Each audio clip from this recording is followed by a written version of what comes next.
हर हर महादेव भक्तजनों, आप सबका मेरे YouTube चैनल राम त्रिपाठी 88 पे स्वागत है। आज मैं आप सबको शिव महापुराण का द्वितीय रुद्र संहिता का 13वां अध्याय सुनाने वाला हूँ। 13वां अध्याय में स्नान एवं आसन पद्धति का विस्तार पूर्वक वर्णन किया गया है।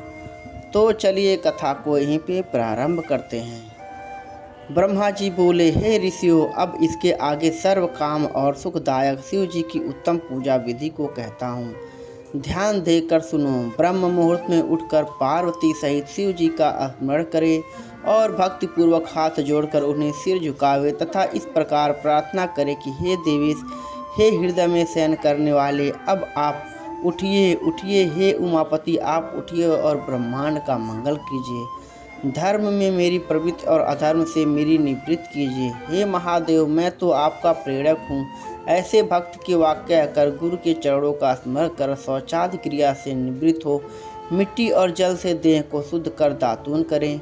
सूर्य के निकलने से पहले दातून करके जल से 16 बार कुल्ला करें तथा षष्ठी आदि यम की तिथि और नवमी को रविवार को हो तो इन दिनों में दातून ना करें। नदी अथवा घर में यथा स्नान न कर लेवें। देश काल के अनुसार स्नान करें। रविवार, श्राद्ध, संक्रांति तथा ग्रहण, महादान और तीर्थ तथा व्रत के दिन गर्म जल से स्नान न करें तथा अपवित्र होने पर भी गर्म जल से न नहावें। क्रम से वारों को देखकर ही तेल लगावें। फिर पूर्व दिशा की ओर मुँह करके स्नान करें और ऋषियों तथा पितरों की प्रसन्नता के लिए तर्पण करें। धुला हुआ वस्त्र धारण करें। फिर मृग चरमादि पर बैठकर आसन लगा त्रिपुंड लगावे। भस्म के अभाव में जल से ही त्रिपुंड लगा लेना चाहिए। त्रिपुंड धारण कर रुद्राक्ष धारण करें। फिर अपने सब कर्मों की सिद्धि के लिए शिव जी से आराधना करें। फिर मंत्र पूर्वक 3 बार आचमन करें अथवा गंगा बिंदु ऐसा कहता हुआ एक ही बार आचमन करें। फिर गुरु से सीखे हुए विधान से यथाशक्ति सब पूजन सामग्रियों को शिव जी के समीप स्थापित करें और धीरता पूर्वक जल, गंध, अक्षत से युक्त एक अर्ध पात्र लेकर उपचार की पूर्ति के लिए दक्षिण भाग में स्थापित गुरु को स्मरण कर भेंट की एक मुद्रा दिखाकर सिंदूर आदि पदार्थों से विघ्ननाशक शिव जी की पूजा करें। फिर द्वार पर स्थित महोदर नामक द्वारपाल की पूजा करें। पश्चात सती पार्वती की पूजा करें और उन चंदन, कुमकुम और अनेक प्रकार के धूप दीपों से उनकी और नाना प्रकार के नैवेद्यों से शिव जी की पूजा करें। इस प्रकार गुरुमुख से और भी जो बहुत कुछ सी पद्धतियाँ और पूजा प्रकार हैं, सीख कर वेद मंत्रों से शिव जी को स्नान कराकर उनकी पूजा करें। गुरु के उपदिष्ट मार्ग से मंत्र का उच्चारण कर यथा संख्य और यथा ज्ञान मंत्र विधि करें। नाना प्रकार के स्तोत्रों से प्रीतिपूर्वक वृषध्वज शिव जी की स्तुति करें। फिर धीरे धीरे शिव जी की परिक्रमा करें। फिर साष्टांग दंडवत कर इस मंत्र से भक्तिपूर्वक पुष्पांजलि अर्पित करें और कहें कि हे शिव जी, मैंने ज्ञान से अथवा अज्ञान से आपकी जो भी कुछ पूजा की है वह सब आपकी कृपा से सफल होवे। हे शिव जी, मेरे प्राण और चित्त सदा आप में ही हैं। हे गौरी से भूतनाथ, मुझ पर प्रसन्न होइए। हे प्रभु, मैं आपकी शरण हूँ। ऐसा कहकर पुष्पांजलि अर्पित करें और कहें कि हे प्रभु, अब आप अपने परिवार के सहित अपने स्थान को जाइए और हे नाथ, मेरी पूजा के समय फिर आप इसी स्थान पर आ जाइएगा। इस प्रकार भक्त वत्सल भगवान शंकर जी को बहुत प्रार्थना कर अपने हृदय में विसर्जन और उनके जल को सिरोधार करे। हे मुनियों, इस प्रकार शिव जी की पूजा की एक और विधि मैंने तुमसे कही। अब आगे और क्या सुनने की इच्छा है वह भी कहिए। भक्तजनों, शिव महापुराण का द्वितीय रुद्र संहिता का 13वां अध्याय यहीं पे संपन्न होता है। चलिए आप सबको 14वां अध्याय सुना रहा हूँ, जिसमें पुष्प जलादि धारा पूजन कैसे किया जाता है उसके बारे में बतलाया गया है। ऋषियों ने कहा, हे व्यास जी के शिष्य, हे महाभाग, अब आप यह बतलाइए कि शिव जी की किन किन फूलों से पूजा की जावे और उनके क्या फल हैं। सूत जी बोले, हे सनकादिक ऋषियों, यही प्रश्न नारद जी ने ब्रह्मा जी से किया था और उन्होंने निर्णय दिया था। ब्रह्मा जी ने यह कहा था कि कमल पत्र, बेल पत्र, शतपत्र तथा शंख पुष्प से देवता का पूजन करने से लक्ष्मी की प्राप्ति होती है। 20 कमल का एक पृष्ठ और सहस्र बेल पत्रों का आधा पृष्ठ होता है 16 पल का एक परस और 10 टंग का एक फल होता है। इस तौल के अनुसार इतना सब तराजू पर चढ़ाकर सकाम पूजे तो सब कामनाओं की पूर्ति होती है। और यदि निष्काम पूजे तो वह शिव रूप हो जावे। यदि कोई 10 करोड़ पार्थिव लिंग की पूजा करे तो वह राज का इच्छुक राज पा सकता है। हे मुनीश्वर, शिव जी को संतुष्ट करने के लिए शिवलिंग पर फूल, चावल और चंदनाद सहित अखंड जल की धारा चढ़ाकर उनकी पूजा करें। प्रत्येक रूप में प्रति मंत्र से एक बेलपत्र अथवा शतपत्र का या कमल चढ़ावें। प्राचीन लोगों ने शंख पुष्पों से विशेष रीति से पूजा करने को कहा है, जो दोनों लोकों में सर्वदायक है। फिर धूप, दीप, नैवेद्य तथा आरती, प्रदक्षिणा और नमस्कार कर क्षमा विसर्जन करें। इस प्रकार की सांगोपांग पूजा भोग और राज प्रदायक है।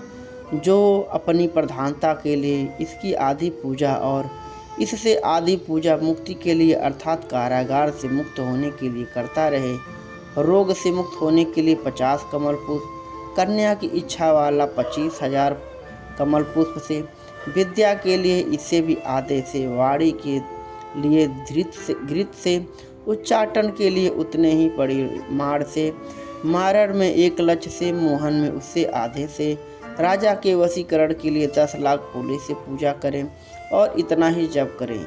यश के लिए इतना ही है, इतना ही, ज्ञान के लिए 1 करोड़ और शिव दर्शन के लिए इससे आधे से पूजन करें तथा कार्य फल की सिद्धि के लिए मृत्युंजय का जाप करें, जिसमें 5 लाख जपे तो शिव जी प्रसन्न हो जाएंगे। मुक्ति चाहने वाला कुशा से शिव जी का पूजन करे। 1 लाख की संख्या तो सर्वत्र जाने। आयु का इच्छुक 1 लाख दुर्वा से और पुत्र का इच्छुक 1 लाख फूलों से, जिसकी डंडी लाल हो लेकर शिव जी की पूजा करे और तुलसी जी से पूजे तो भुक्ति मुक्ति प्राप्त होवे।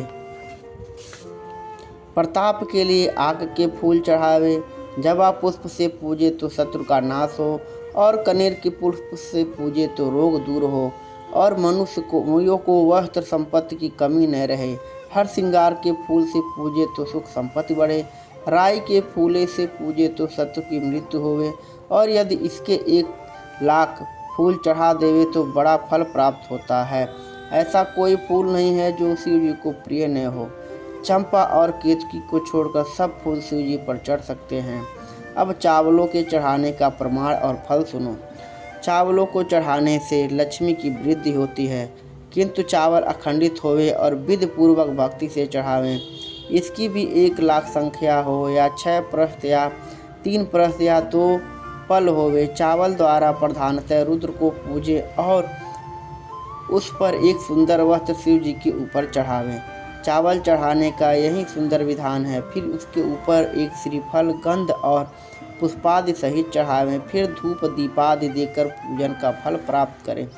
2 रुपया मासे की संख्या से दक्षिणा देवे, यथाशक्ति का भी विधान है। इस प्रकार जब अंग सहित मंत्र पूर्वक शिव जी की लक्ष्य पूजा हो जावे तो 12 ब्राह्मणों को भोजन करावे। यहाँ पर मंत्र की 108 विधियाँ कही गई हैं।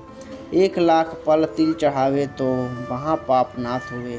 11 पल अर्थात 64 मासा 1 लाख तिल के बराबर होता है। हित कामना के लिए पूर्णतः पूजन करें और ब्राह्मणों को भोजन करावें। ऐसा करने से बड़े पातक से उत्पन्न दुखों का शीघ्र ही नाश हो जाता है। 1 लाख या 8 प्रस्थ जौ चढ़ावे तो स्वर्ग और सुख की वृद्धि होवे। इस प्रकार प्रत्येक कार्यों के लिए प्रत्येक विधि से शिव जी की पूजा करें।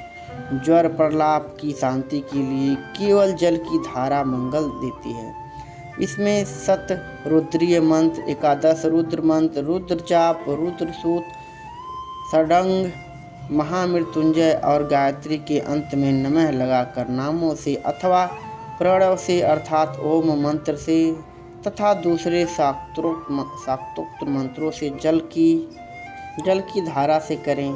धारा पूजन शुभ संतान वर्धक है। गुरु से समझकर करें। यदि अपने घर में नित्य कलह होता होवे तो शिव जी पर जल की धारा करे तो सब दुख विनष्ट हो जाते हैं। यदि शत्रु को तपाना हो तो शिव जी पर तेल की धारा चढ़ावे। मधु से शिव जी को पूजे तो यक्ष राज हो जावे, ईख के रस से पूजे तो आनंद मंगल हो। यदि गंगा जी के जल की धारा देवे तो भुक्त मुक्ति प्राप्त होवे। इसकी 10,000 संख्या का विधान है। 11 ब्राह्मणों को भोजन करावे। हे मुनीश्वर, आपने जो पूछा वह सब मैंने आप लोगों को सुना दिया। जो लोक में सफल और सर्व कामदायक तथा हितकारी है, जो स्कंद और उमा सहित शिव जी का भी सभी पूजन करता है, वह पुत्र पौत्रादिकों के साथ संपूर्ण सुखों का भोग कर अंत में माहेश्वर लोक का भागी होता है। वह करोड़ों सूर्यों के समान प्रकाशित विराज विमान पर रुद्र कन्याओं से सेवित होता हुआ प्रलय पर्यंत शिवजनों के साथ क्रीड़ा करता है, फिर अविनाशी विज्ञान को प्राप्त कर मोक्ष लाभ करता है। भक्तजनों, शिव महापुराण का द्वितीय रुद्र संहिता का 14वां अध्याय आज यहीं पे संपन्न होता है। बोलिए हर हर महादेव, जय शिव।